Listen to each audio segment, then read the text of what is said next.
Iskreno ne volim da dropujem anime naslove jer ne volim da ostavljam stvari na pola puta onako nedovršene. Trenutno se na mojoj drop listi nalazi 9 naslova, te sam odlučio da ih vam predstavim. Ovo je potencijalno novi serijal, mada s obzirom da sam u roku od 2 godine dropovao samo 9 animea, očekujte klip na ovu temu 2 puta godišnje. Mada u posljednje vrijeme me sve više boli uvo, ako mi se ne sviđa nešto dropujem i to je to, neću na silu da gledam.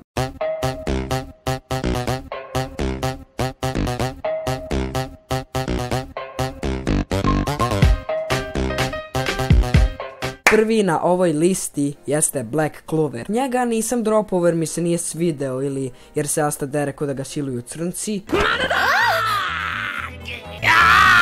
Nego sam u periodu kada sam gledao ovaj anime napravio pauzu što se tiče gledanja animea. Pogledao sam 13 epizoda i stao uopšteno sa gledanjem animea. I kad sam se vratio na redovno gledanje anime naslova, ovaj anime je imao oko 35 epizoda i mrzelo me je da se catch upujem, te sam samo odlučio da ga bacim na drop listu. Dao sam mu 6 ako išta. Sljedeći anime. Ovaj anime iz letnje 2019. sezone, ako se ne varam, a to je Astra Lost in Space. Anime za koji neki ljudi govore da je navodno masterpiece. Ocena je 8 od 10, što me je jako iznenadilo. Nije me ni pozitivno ni negativno iznenadilo, nego me je iznenadilo buraz. Ja sam pogledao 5 epizoda ovog čuda i posle 5 sam dropovao. Čekaj, what the fuck sam ja ovdje napisao? Ali ako je ocena 8 od 10, zašto si dropovao? Pa da li znate za anime Dororo, onaj iz zimske sezone 2019. godine? Taj anime sam teo da dropujem iz istog razloga kao što sam ovaj dropovao. Previše se ponavljao. Znači u animeu Astra Lost in Space se radi o družini koja tokom ekskurzije u svemiru na nekoj planeti biva progutana od neke sfere i bačena u dubine svemira, što deluje zanimljivo. Oni onda trebaju da se vrate na zemlju, jel tako? U tih 5 epizoda su oni samo išli redom na random planete i na svakoj od tih planeta je bila neka vrsta opasnosti, ali oni uspiju da pobede tu opasnost na samom kraju epizode.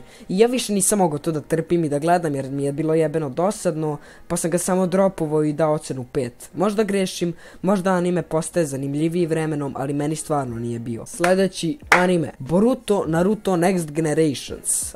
Pogledao sam 30 epizoda. To je toliko bačnih 600 minuta mog života. 600 minuta je koliko 10 sati, jel da? Koji sam quick maths? Ovo sam zapravo u glavi sad smislio.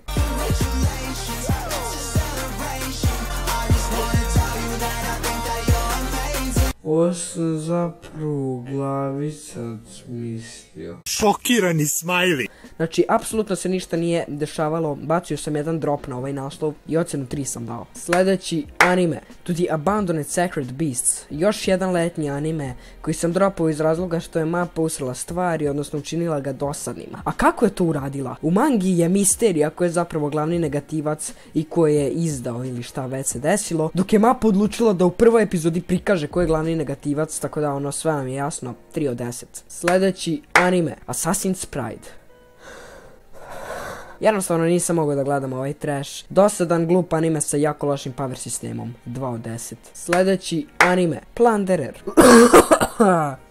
Još jedno sezonsko smeće. Priča izgledala zanimljivo, ali uopšte nije. Od 5 epizoda koje sam pogledao, u 3 epizode je čovek obučen kao puding vijao neku likušu da joj vidi kačice. 2 od 10.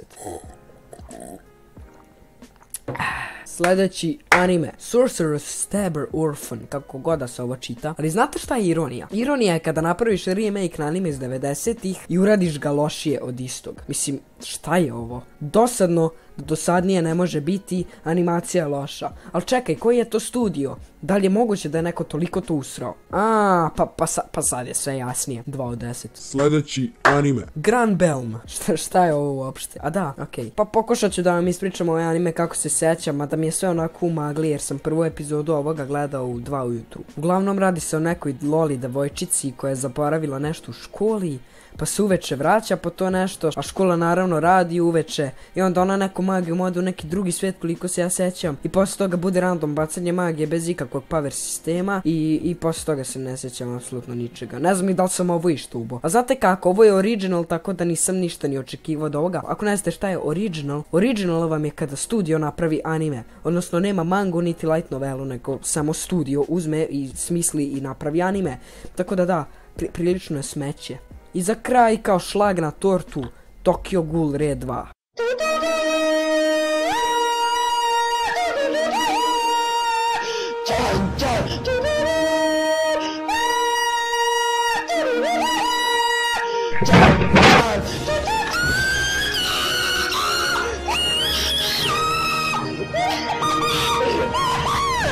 Tri epizode sam pogledao i apsolutno mi ništa nije bilo jasno. Jako volim kada Studio Pierrot pravi ove adaptacije, stvarno. Mislim da je sve jasno zašto sam ovo dropovao, mada pogledao sam scenu gdje se Kaneki igra sa Toukom.